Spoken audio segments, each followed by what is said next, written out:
Hola amigos, bienvenidos a Podcast Dojo, el home dojo del karate funcional. Como ven, hoy estoy en una situación distinta en la que acostumbramos a estar. Estamos grabando en Montevideo, Uruguay,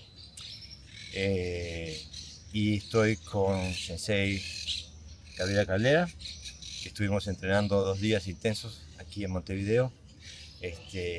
Y me parece que por muchas causas, muchas razones, es una persona que creo que ha tenido un viaje en su carrera de buscadora que puede ser muy interesante para el resto de los buscadores, y que nos puede ayudar a quizás dar algún pasito más derecho hacia el conocimiento del karate funcional, más directo.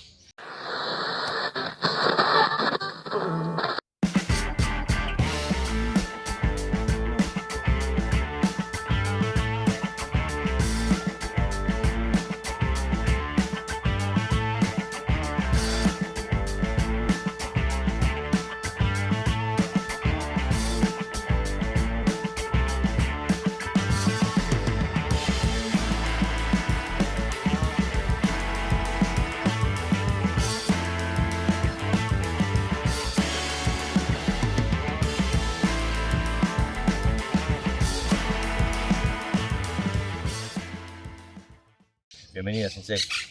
Gracias, Sensei. Bueno, hola a todos. Bueno, me alegra mucho que hayamos podido trabajar estos días, porque venimos trabajando en línea hace más de un año,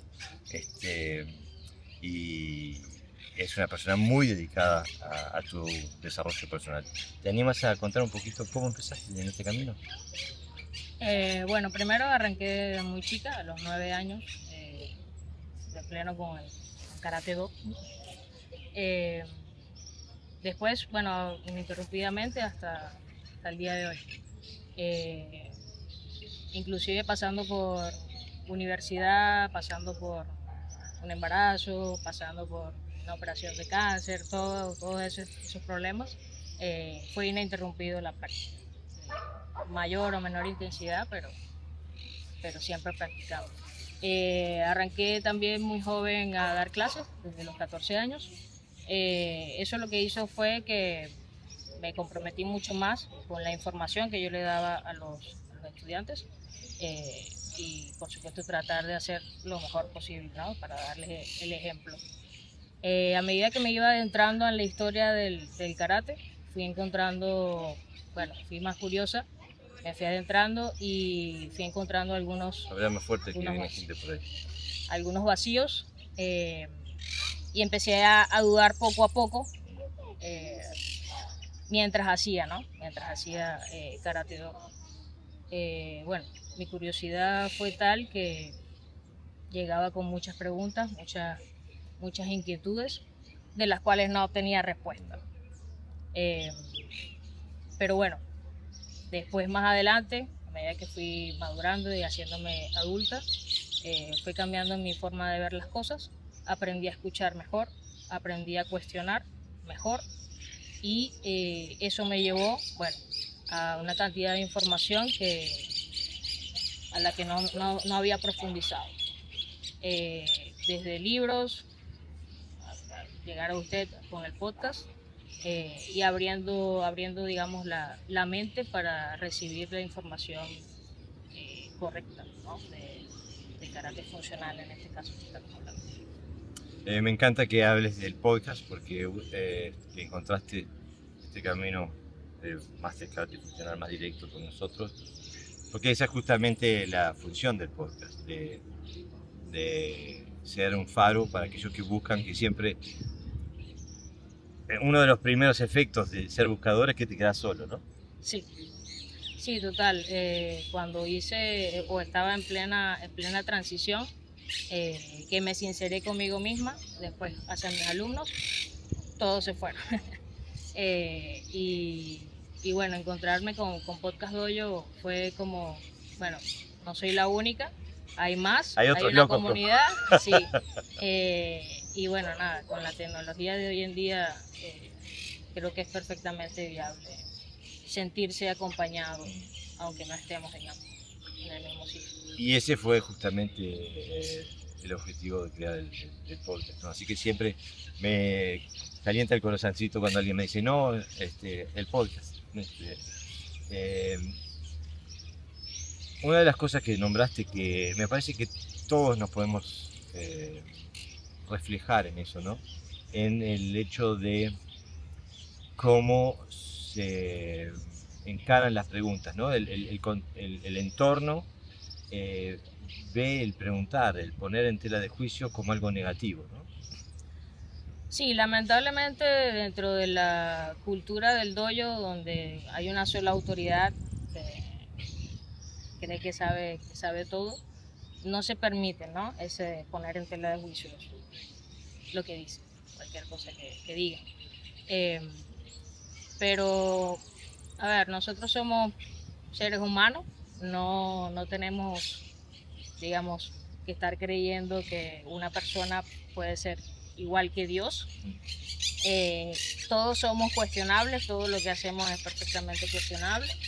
Y siempre que se hace, siempre que se haga de forma respetuosa y que se pueda abordar todo en el contexto, digamos, adecuado, se puede llegar a debatir. De hecho, pienso que debería ser que debería ser el pan de cada día dentro del dojo, el debate o el cuestionamiento sobre cualquier cosa, ¿no? Sobre cualquier cosa que se haga.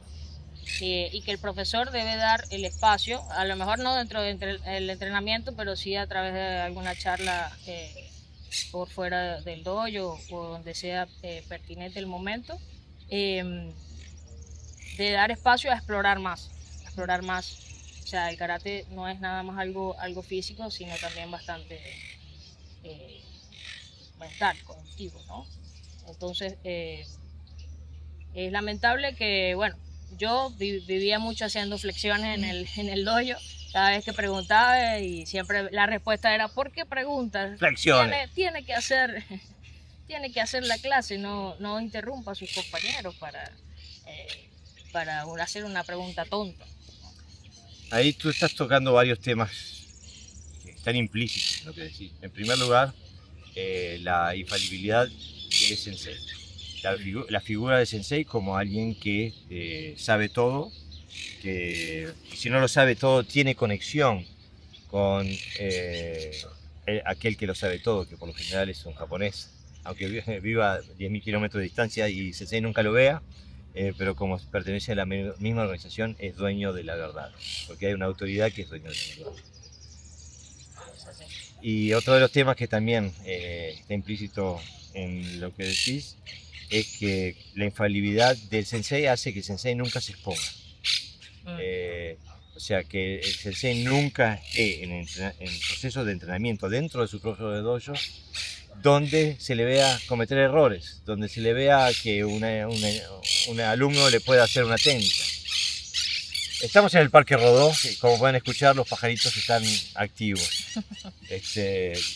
Los loros acostumbran a pelear. Bueno, seguimos, hacemos lo mejor posible. ¿Has vivido esa experiencia también?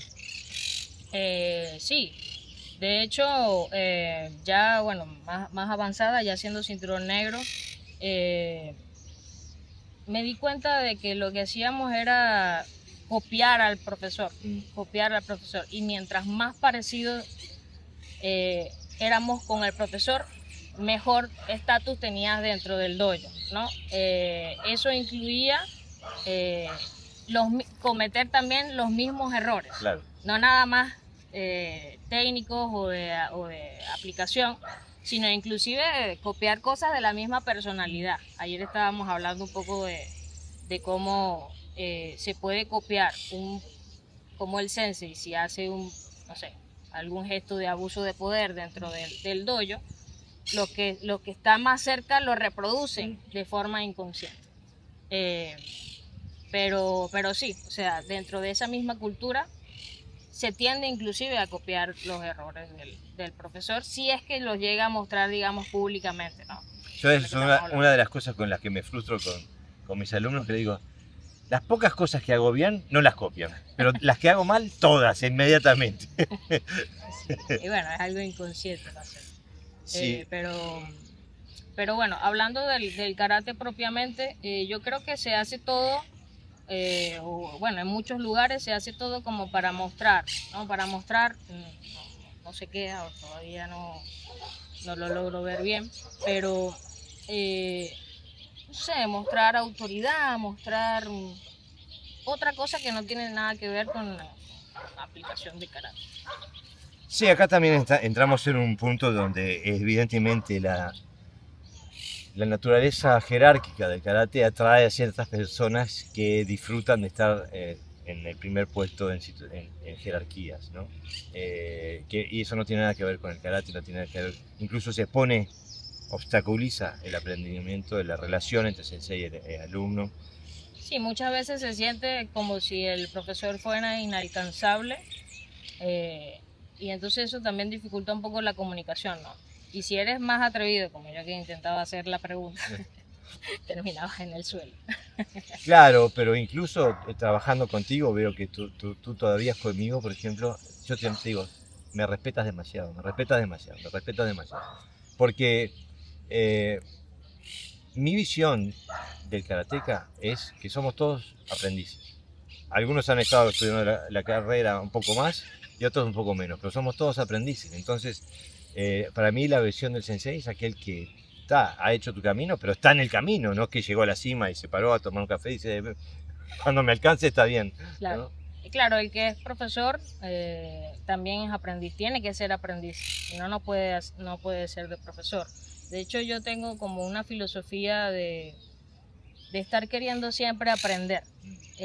Tengo mucha sed como de conocimiento, entonces siempre estoy queriendo buscar la información, tratar de comprenderla, digerirla, tratar de aplicarla. Y de hecho mi dojo se llama Shiro Obi por el cinturón blanco de tener el espíritu del principiante, ¿no? Tratar de tener siempre esa mentalidad de aprendizaje en todo momento, aunque se esté del otro lado como profesor. Claro, y justamente nunca uno debe sentir que está del otro lado, ¿no? Estamos siempre de este lado, del aprendizaje, del entrenamiento. Ahora, hemos trabajado estos días,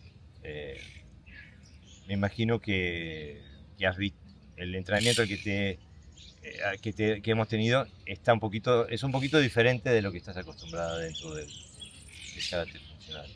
Sí, bueno, por suerte hemos tenido los encuentros en línea y me ha dado un pantallazo, pero obviamente no es lo mismo que presencial. Bueno, primeramente, no sé si está bien decirlo, pero admirar su capacidad técnica. Pero no me quedo ahí. Digo, quiero tratar de llegar ahí o mejor. Tratar de, digamos, de adquirir esa capacidad, esa habilidad.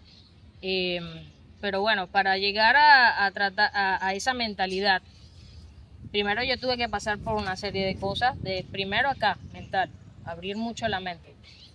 Yo comencé primero escuchando, sincerizándome, diciéndome, ok, autocuestionándome al principio bastante, después dejé de tratar de no quedar siempre en ese estado, ¿no? Sino de avanzar. Y obviamente me di cuenta de muchas cosas, de errores que había cometido, pero después tratar de agarrar esos errores y transformarlos, ¿no?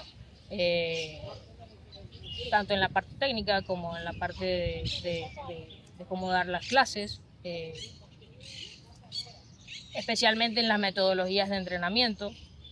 Y eso me hizo, o sea, abrir la mente, me hizo llegar a la información y después tratarla de entender con mi propio cuerpo. Yo siempre le digo a usted, lo entiendo con mi mente, pero el cuerpo, o sea, tiene ahí un chip viejo que está tratando de, digamos, sacarse para poder meter este chip ahora nuevo. También ahí tocas varios puntos que son de interés para el buscador, digo. En primer lugar, yo estoy de acuerdo, para mí, en el karate de hoy, bueno, el karate tradicional, por así decirlo, está la filosofía de no preguntes, cállate, practica, que algún día se va. Y eso trae también que hay una cultura del cero error. te inculcan que hacer un error es erróneo. Entonces, el karateca tiene una mentalidad de que intenta evitar los errores. Y para mí el problema de intentar evitar los errores quiere decir que dejas de pensar solo, pierdes la autonomía de pensamiento, la autonomía crítica, porque hay una sola forma de hacer las cosas y no te permite explorar fuera de ese límite. Entonces para mí, sin comprensión no hay acción. Entonces, yo siempre digo a mis alumnos, el karate es primero mental y después físico. Porque si no está la comprensión, como tú decías, copiamos. Sí. Pero no sabemos cuáles son los mecanismos que hay que utilizar para poder eso hacer. Entonces, aproximamos y si se ve bien, si se ve igual, es bien, Sí. es bueno, ¿no? En cambio, el karate funcional no es simétrico, no es geométrico, no dicen, no definen, no, la posición tiene que tener el pie aquí, no hablamos en esos términos. Hoy bromeábamos, que no habíamos dicho ich ni san ni una sola vez, ¿no? Y yo le decía que no extrañaba eso. Por eso, y me parece que haces una reflexión que, y ahora no le estoy hablando al buscador, le estoy hablando a aquel que mira y que todavía no busca, que cree que ya está en un lugar donde está toda la verdad, ¿no? En la que te permites la autoridad, te permites la potestad de los de poder pensar diferente que tu sensei. ¿De dónde salió eso? Yo creo que, bueno, usted lo ha mencionado mucho, el tema de los danes, de los grados, vicia mucho la forma, la vista, ¿no? O sea, te tapa, Sí. pensé eso. Entonces, si tú ya eres cinturón negro y crees que ya por llegar al cinturón negro ya estás en el tope máximo de, no sé, del conocimiento, estás totalmente alejado de la realidad. Lo primero que hay que sacarse es el grado de encima. Soy un cinturón blanco del karate, de la vida, de todo. Tratar de tener esa mentalidad siempre de principiante, para luego adentrarse a este mundo. Si no, no se puede. No se puede. No se puede, justamente es una de las cosas que hablábamos. ¿Sí? Yo soy segundo dan. Y yo no llegué, digamos, a usted, sensei, yo soy segundo dan. Es la primera vez que me entero de qué dan tenés. No, o sea, sensei, quiero aprender tal y tal. Y usted me ha puesto a hacer las cosas por mi propio medio y no tanto de bajarme la información directa como se suele hacer. Usted me hace experimentar, me hace pensar. Bueno, vamos a hacer un análisis escrito o la forma como usted siempre me dice que más podemos aprender, los que son visuales, los que son auditivos. ¿A ti te gustan las planillas? A mí me gustan, sí, aunque esa tarea me mató. Pero, sí, me puso a escribir, me puso a hacer mapas mentales, todo en pro de esta parte, digamos, de carácter mental, para luego adentrarnos a la parte técnica y después a la parte, digamos, táctica operativa, que todavía falta bastante para... No, pero llegar tú ya ahí, venías con conocimiento táctico operativo. Contá un poquito sobre eso. Bueno, justamente esta búsqueda de conocimiento me hizo llegar a otros sistemas de defensa personal, donde he aprendido un montón, digamos, sobre el contexto o el proceso de la autodefensa, de la defensa personal.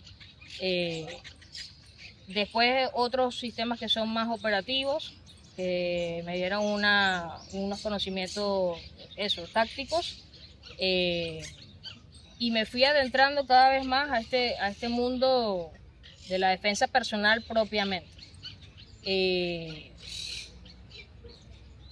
Dentro de los mismos sistemas fuimos viendo la parte también de trabajo con armas, y fui adentrándome más también en el combate de cuerpo a cuerpo,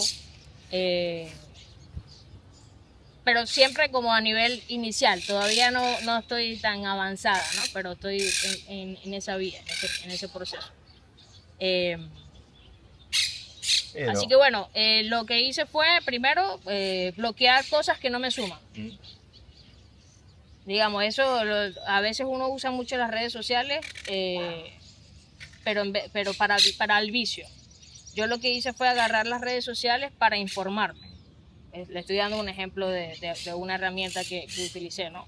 Y empecé a sacar de mi algoritmo cosas que no me sumaban y ver cosas más funcionales.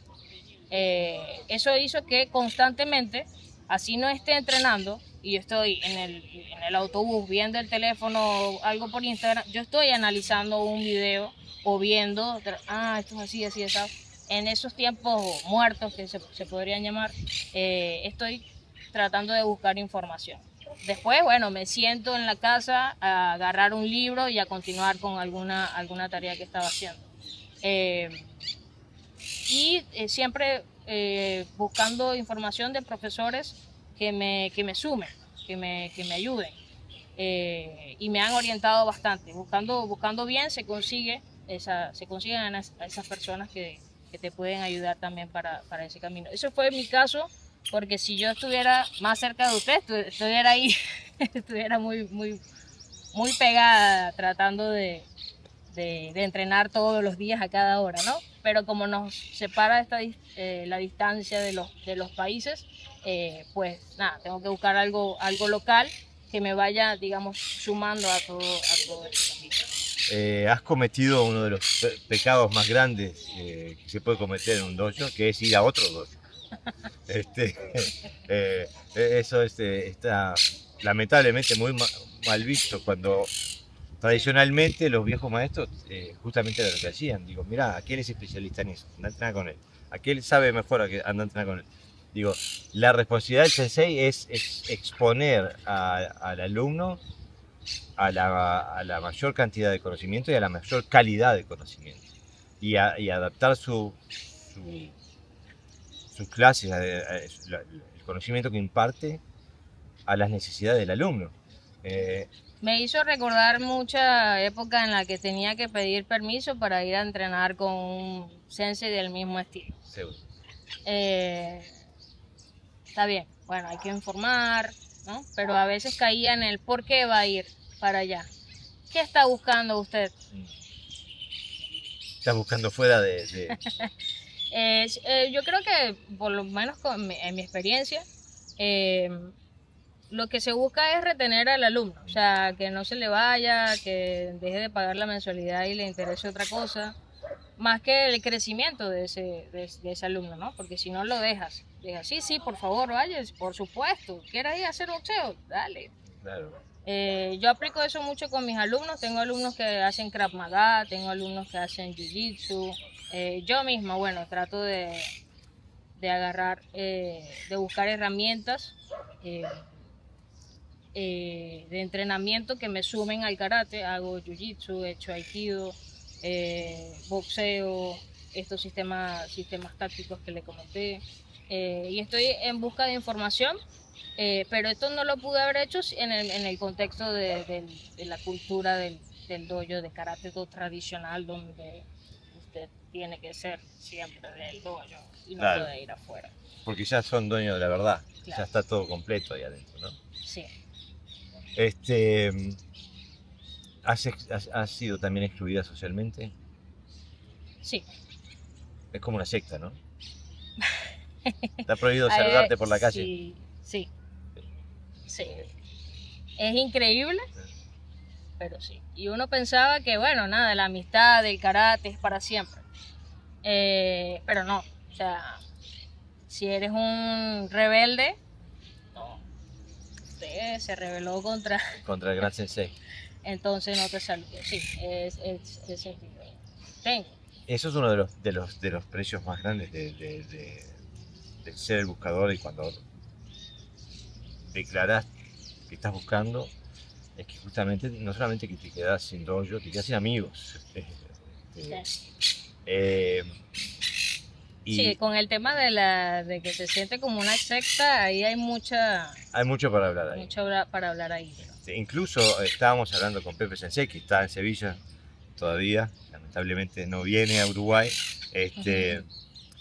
que estábamos pensando en hacer un episodio sobre los elementos los psicosociales que se dan en una secta y compararlo con lo que está pasando. Es totalmente... Se asocian perfectamente. Sí, Porque muchos funcionan. son lo mismo, ¿no? Sí. Ahora, los paradigmas técnicos que nos inculcan y que tenemos ya casi que en el ADN, ¿no? Por ejemplo, la resistencia ante el ataque. Por ejemplo, hoy estuvimos trabajando un montón con el hecho de no encontrar fuerza con fuerza. Digo, en el karate tradicional nos enseñan siempre que los bloqueos tienen que ser explosivos, el contacto con el enemigo siempre tiene que ser fuerte, duro. ¿Cómo vives esa situación cuando estamos intentando reprogramar todo ese sistema? Es súper difícil, súper frustrante. ¿Por qué es difícil? Por el viejo chip, el chip del Kimé, el chip de todo contracción. Y de simplemente no haber puesto la conciencia en todos esos movimientos que repetimos por tantos años. Entonces, ahora que hay que poner la conciencia en los movimientos, es difícil. Si no lo has hecho mucho, es difícil ir a buscar la conciencia y ponerlo. ¿A qué te refieres con poner la conciencia en los movimientos? Wow, qué complejidad. Bueno, para mí primero es liberarse del pensamiento, vaciar tu mente de información que no servía, como usted decía, cargar esa mochila que está pesada innecesariamente, empezando por ahí.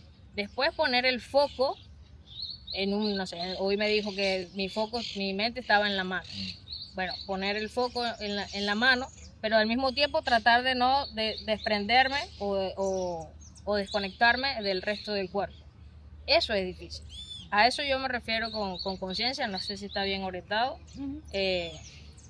Y creo que esa es la parte más dura de pasar del karate do tradicional al karate funcional. Sí, trabajamos mucho con la coordinación interna, ¿no? Lo que pasa Sí. dentro de uno cuando ejecutan la técnica. Sí. Ahora, nosotros tú eres una persona de experiencia, ahora me enteré que tenía segundo dan, pero, por ejemplo, hoy, ¿cuántas técnicas te he corregido? No, técnicas nada. Ninguna, ¿verdad? No hablamos desde el punto de vista técnico, siempre estamos hablando de energía, estructura, táctica. Sí. ¿Qué entiendes tú por táctica? Porque esto es un tema que me gustaría explorar porque la gran mayoría de los karatecas no saben lo que es la táctica, no es algo que esté dentro de su horizonte de entrenamiento. Bueno, lo que yo entiendo por táctica es la inteligencia puesta sobre la técnica, el cómo, cuándo, por qué hacer la técnica en el contexto. El gesto técnico, el Suki, no siempre es aplicable si estoy, no sé, pegado de la pared. Entonces, darle el contexto y poner la inteligencia sobre la técnica, si hacerla, no hacerla, por qué hacerla, buscar después la ventaja siguiente de no hacerla o de sí hacerla, es táctica. Usted me corregirá si está orientado o no. Pero para mí es eso. Ahora, lo practicaba antes en el dojo. Jamás se tocó la palabra táctica. ¿Qué te parece que es más importante? ¿Tener una táctica superior o tener una técnica? Tener una táctica superior. ¿Por qué? Bueno, porque la persona que no tiene experiencia, ayer estábamos charlando sobre eso, una experiencia marcial en un sistema o en cualquier arte marcial, si tiene un poco de información táctica, puede salvar su vida sin tanta... sin tener un Suki perfecto, ¿no? Exactamente, sin tanta técnica, digamos, estrictamente entrenada. Así que para mí es eso. Creo que para la audiencia que está buscando, los buscadores, también es necesario o sería importante darles elementos con qué buscar en su práctica, ¿no? Entonces, por ejemplo, para hablar un poquito de metodología, ¿cuánto Quijón hemos entrenado todos los días? El Quijón que estábamos hablando hoy de pasillo, No. 0. ¿Y por qué te parece que no hicimos eso? Porque estamos buscando transferir la información. Digamos, no hicimos mucho gesto técnico, hicimos más que todo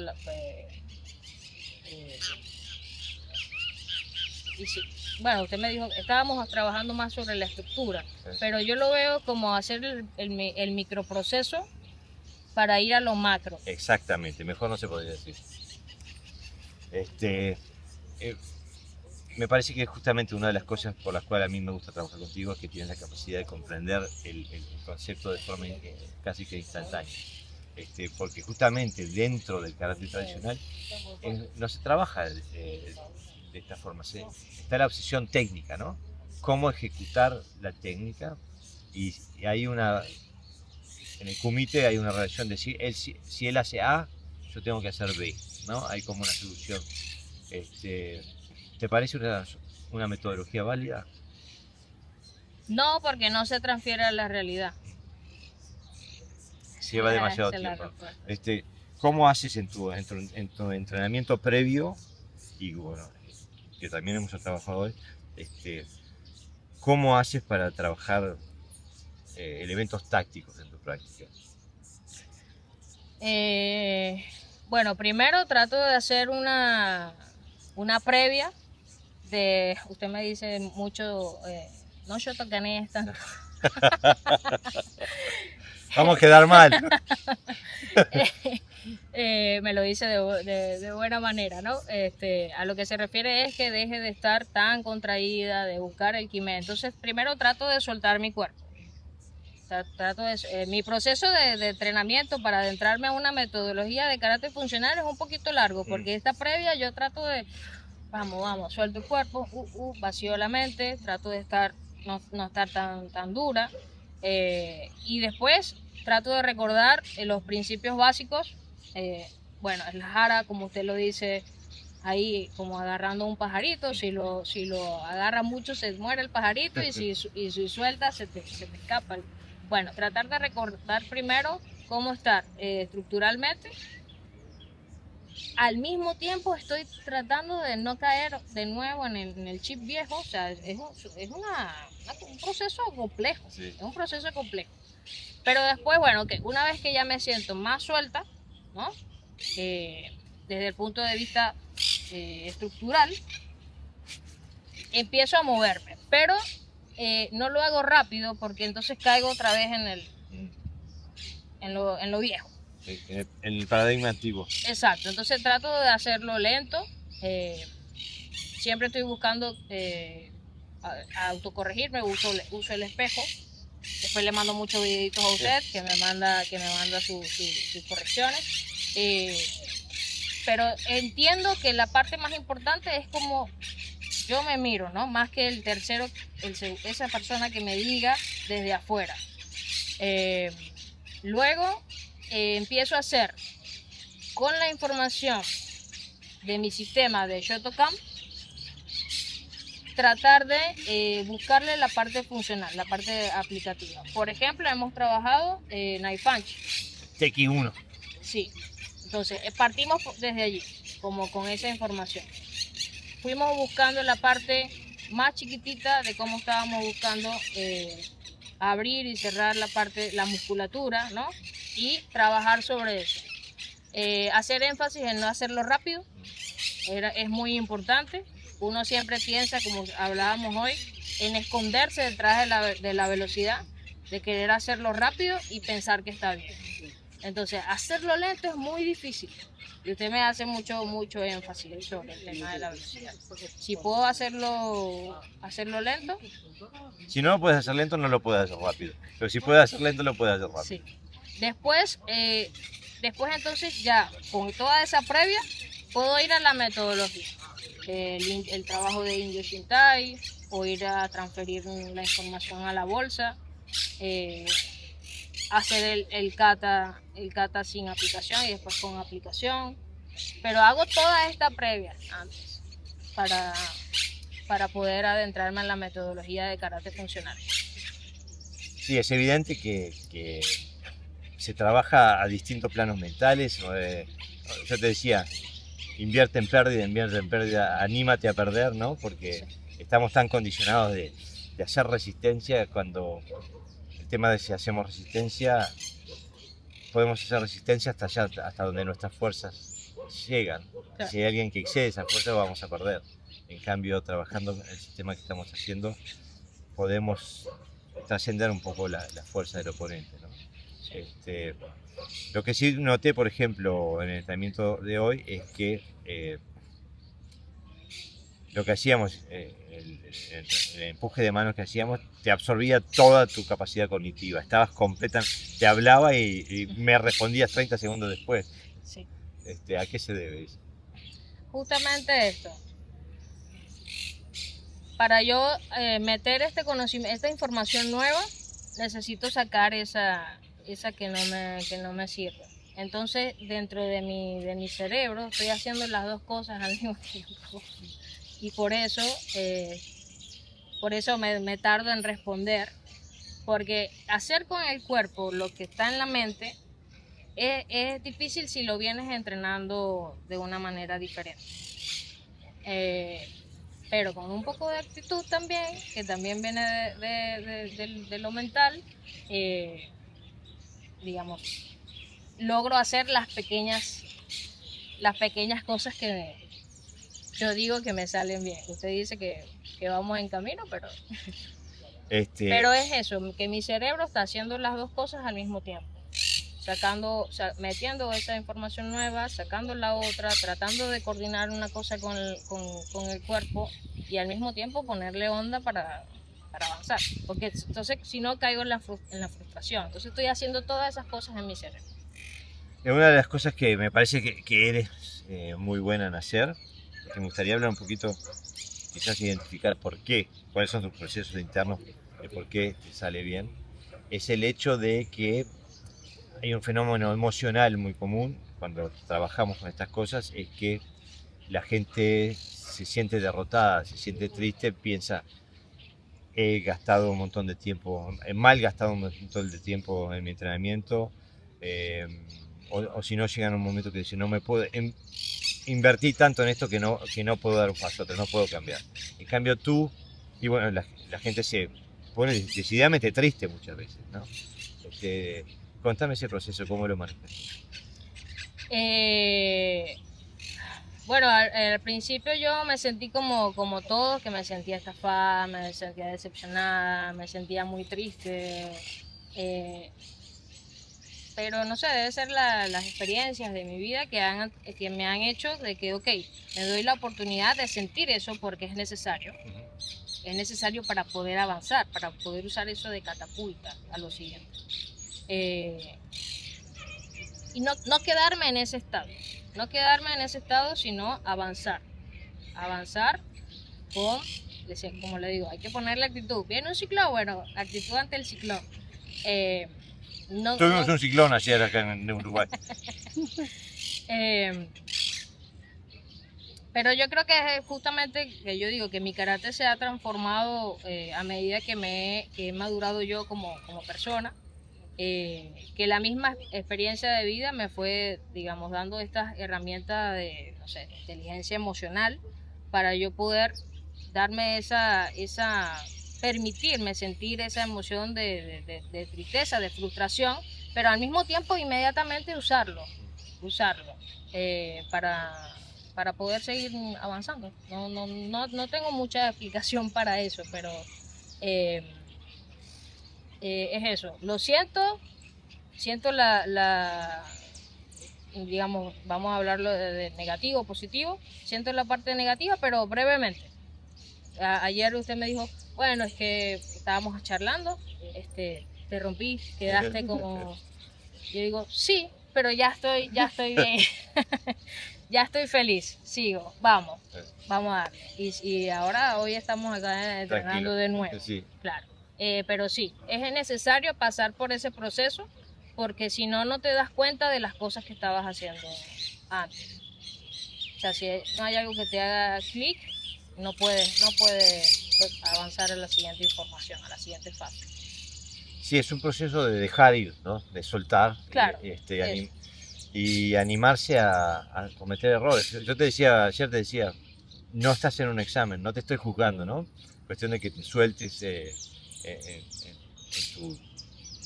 tu vivencia técnica, en tu movimiento, ¿no?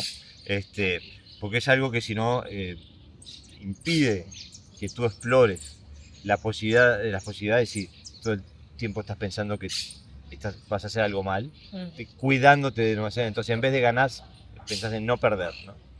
Sí, bueno, claro. Una de las cuestiones que me gustaría también ver cómo la manejás es que, bueno, eh, para no sonar, decirlo políticamente correcto, eres una mujer y dentro del karate, como en el resto de la sociedad, pero pienso que en el karate todavía peor, la situación de la mujer, el rol que se le da, el papel, el lugar que se le otorga, no es el mismo que los hombres. ¿Qué me podés decir sobre eso? Bueno, viene dado de la misma cultura de creerse que todos somos japoneses dentro del dojo y entonces aplicamos las mismas cosas. No, mujer, mujer. Haga la ensalada y claro, no forme parte del asado. Exactamente. Eh, nada, desde adolescente sentí la diferencia desde el trato, desde cómo se me enseñaba o se me instruía. Pero lo más importante es que yo fui segura de mí misma. O sea, yo sabía que era lo que quería. Y traté de romper eso, no sé cómo explicarlo, pero traté de romper con ese contexto machista y la misma curiosidad del karate de ir y atreverme a hablar, a hacer una pregunta, que también tenía mucho que ver con el género, cuando uno preguntaba, es que pregunta porque es mujer, no entiende. Claro. Me hizo quedarme así siempre como la estudiante rebelde, ¿no? Rompiendo con esos esquemas. Pero después, nada, lo que pasa es que todo el contexto de karate, hay muy pocas mujeres. Hoy en día hay más mujeres y eso me contenta mucho. Acá mismo dentro del podcast he conocido a algunas mujeres que son increíbles, que las he entrevistado, que bueno, que las admiro muchísimo. Y nada, uno se siente como más acompañado. Pero eso no quita el hecho de que, bueno, como soy mujer, no me voy a atrever a hacer con los hombres. Al contrario, uno va a tener que demostrar un poco más por el hecho de estar rodeada más que todo de hombres, ¿no? Pero es simplemente seguridad, tratar de sentirte bastante segura de como mujer. A veces hay cosas que no tienen nada que ver con el karate, que no sé, una mujer no puede hacer flexiones de brazos porque si no se le va a poner los brazos grandes. Entonces cuando todos están ejercitándose tú te tienes que quedar, no, o sea, no, voy y me atrevo porque mi cuerpo puede hacer tal cosa. Pero también al mismo tiempo conociéndose de sus limitaciones, digamos, biológicas, ¿no? No tanto limitaciones, quizás está mal decir limitaciones. No, las cualidades biológicas. Las cualidades biológicas, exactamente. Pero es conocerse, estar segura para poder sostenerse dentro de ese mundo que es más que todo. Una cosa que te vi, también te lo dije, que normalmente, no solamente las mujeres, la gran mayoría de los hombres también, intentan no entrar en la etapa de disconfort donde hay el contacto, donde hay tire el maneje, donde está el contacto físico de las dos voluntades, donde hay desconfort, hay dolor, hay y que yo te dije, al principio diría, ¿lo hace o no lo hace? ¿No? Y que bueno, estos 2 días te he dado como quien la verdad. Y yo misma le he dicho, Sensei, deme. Sí, Sensei, deme. y tú no pestañeas, estamos en el Claro. clinch, tirando, y tú no pestañeas. Y eso me parece que es inusual. Si se me Lo que permite pasa es que decirlo. lo veo de la forma de que necesito testear lo que estoy haciendo. Esa simple objetividad es lo que me mueve a recibir un golpe y a estar, digamos, bueno, ayer lo estábamos diciendo, ¿no? De que hay que experimentar, hacer todo como un laboratorio. Y si yo no estoy dentro del laboratorio, no puedo saber qué es lo que estoy haciendo directamente, ¿no? Entonces yo lo veo desde ese punto de vista del yo poder recibir un golpe, no me duele. Parece loco, pero no me duele porque yo digo, ok, esta información me da esta otra cosa y me sirve, o sea, me suma a recibir el golpe. Eso es radicalmente diferente a lo que muchas veces caracteriza a la práctica del karate tradicional, donde siempre se dice, si haces esto, se presupone un resultado. Si hago esto, le quiebro el brazo, cuando en realidad no sabes si le quiebras el brazo. Si haces esto, va a reaccionar de una forma. Hay un montón de supuestos arbitrarios. En cambio, aquí tú vas y lo experimentas. ¿Sirve o no sirve? Sí. ¿Funciona o no funciona? Exacto. ¿Duele o no duele? Exactamente, básicamente eso. Y creo que eso es fundamentalmente la diferencia entre el karate tradicional y el karate funcional. El karate funcional se concierne con lo que funciona. ¿Esto sirve? Y no nos concernimos con que la tradición dice que tenemos que hacer así, que el maestro Equital Decimodan, Hanshi Kiyoshi Renshi decía tal cosa, ¿no? ¿Funciona o no funciona? La diferencia es que lo hacemos dentro del contexto técnico del karate, de los katas que tenemos. Y por eso yo a veces quisiera ver tu opinión. A mí, yo muchas veces siento porque las críticas que tenemos, es que no hacemos karate, a mí me parece que la forma de hacer karate del karate funcional es más sincera, porque nos mantenemos dentro del contexto técnico del kata. Vamos directamente a los katas a sacar información y la utilizamos también técnicamente. No es que hacemos kata aquí con el kumite, cuando vamos al kumite descartamos el kata, ¿no? ¿Cómo sientes tú esa relación en el entrenamiento, en el tatami?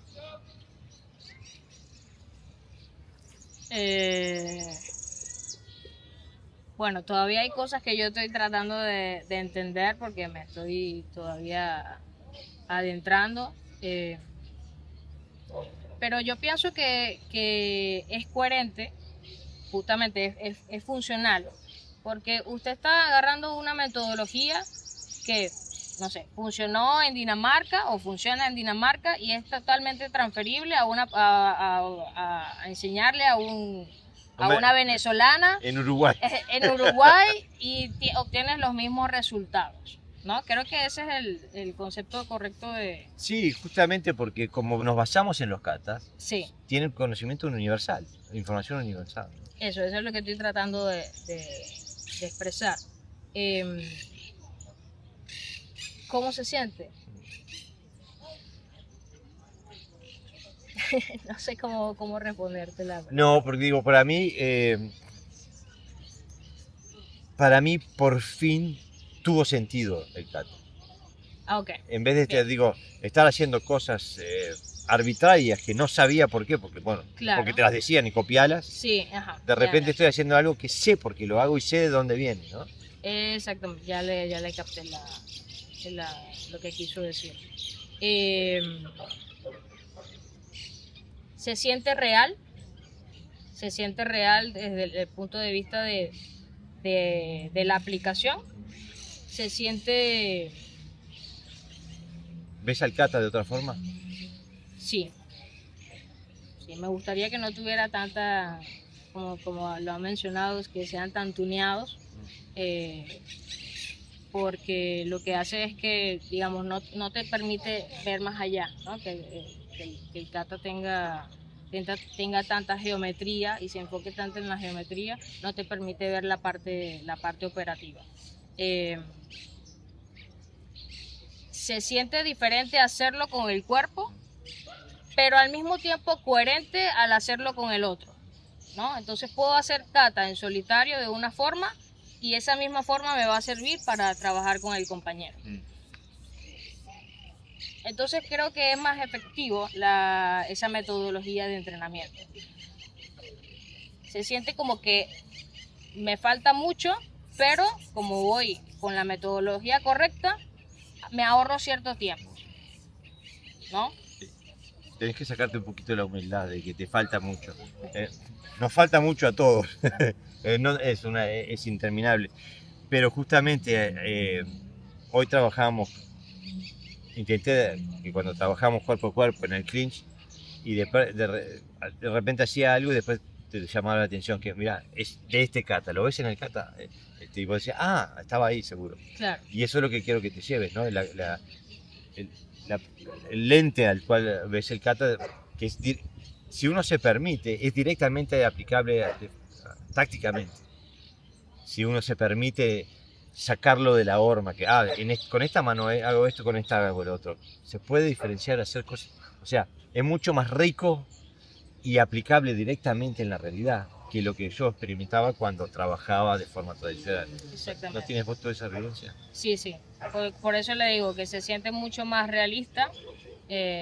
Aparte estamos trabajando con el cuerpo y ya el cuerpo, digamos, lo dice, lo siente todo. Estamos trabajando con el cuerpo contra otro que no quiere que... Claro. O sea, hoy podíamos trabajar quizás no te lo expresé, estábamos trabajando del kata, pero de forma que cuando hay una voluntad opuesta, igual funciona. Sí. Que me parece que es la definición de la funcionalidad. Claro. No me lo expresó, pero después yo, unos minutos después, un par de horas después, dije, pero estaba aquí con este movimiento del kata. Bueno, yo particularmente siento que es coherente, por eso es que funciona, y se parte desde como lo dijo anteriormente.